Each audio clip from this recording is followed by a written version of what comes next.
जय हिंद। आप लोगों के लिए एक महत्वपूर्ण सूचना है जो हम आपको बताने जा रहे हैं, कृपया उसको ध्यान से सुनिएगा और समझिएगा भी।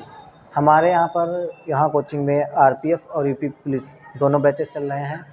जो भी बच्चे हैं जिन्हें लगता है कि हम यूपीपी में बैठना चाहते हैं या बैठने वाले हैं या हम पेपर पास कर सकते हैं, तो मैं आप लोगों के लिए बता दूं कि आने वाले समय में हमारे यहाँ प्रैक्टिस सेट की व्यवस्था की गई है, जिसमें बच्चों को 2 घंटे का प्रैक्टिस सेट करवाया जाएगा और 2 घंटे उसी प्रैक्टिस सेट का विश्लेषण एनालिसिस करवाया जाएगा।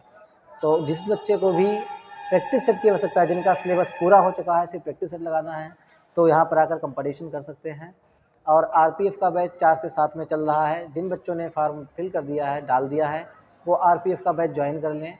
और आरपीएफ में भी आपके एग्ज़ाम तक जो चीज़ें उसमें सेट वगैरह लगाया जाएगा, जो भी खर्चा आएगा सिर्फ उतना ही आपसे लिया जा रहा है, ज़्यादा नहीं। 2-3-4 हज़ार रुपये दे करके हम कोठी नहीं खड़ी कर लेंगे, लेकिन इतना ज़रूर कहते हैं कि अगर आज आपने 2-3-4 हज़ार इन्वेस्ट किए हैं तो ध्यान रखिएगा वही 2-3-4 हज़ार डबल होकर के आपको 40 हज़ार में मिलेंगे, 45 हज़ार में मिलेंगे। ये एक ऐसा ऑफ़र रहता है जहाँ पर 500 रुपये इन्वेस्टमेंट और मैक्सिमम आउटपुट होता है। आप ध्यान रखिएगा, आप सिर्फ 500 रुपये फ़ीस भरिएगा कोचिंग की, और ज़्यादा से ज़्यादा पाने के लिए आपको थोड़ा इंतज़ार करना पड़ेगा, और जब भगवान आपको देगा तो उससे 2 गुना देगा। आपकी सैलरी 30 हज़ार होगी, 35 हज़ार हो सकती है। तो मेरा कहने का मतलब ये है, शिक्षा के क्षेत्र में जब भी आपको 1 रुपया या 10 रुपये लगाना पड़े तो बेहिचक लगाइएगा। वहाँ पर आप ये ना सोचो कि हमारा काम किसी से चल जाए या किसी की बुक मांग के चल जाए।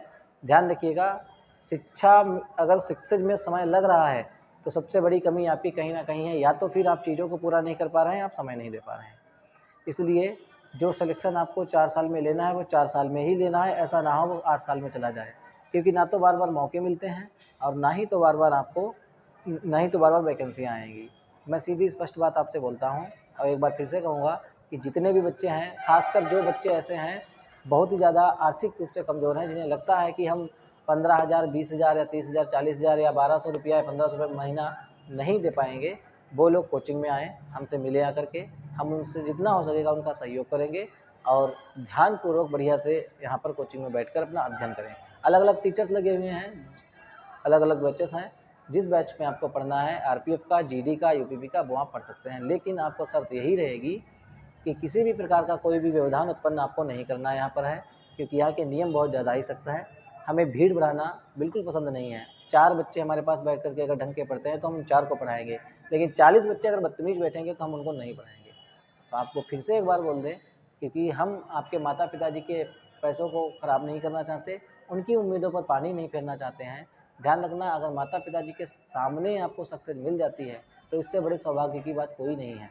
वरना आप देखेंगे काफ़ी बच्चों के साथ तो ऐसा हुआ कि तैयारी करते रहे, कभी माताजी परम धाम को सिधार गई तो कभी पिताजी परम धाम को सिधार गए, और बाद में अगर आपको जॉब मिल भी गई तो ध्यान रखिएगा वो मज़ा नहीं रहेगा कि जिस बंदे ने तुमको तैयार किया है सबके लिए वही आज दुनिया में नहीं है।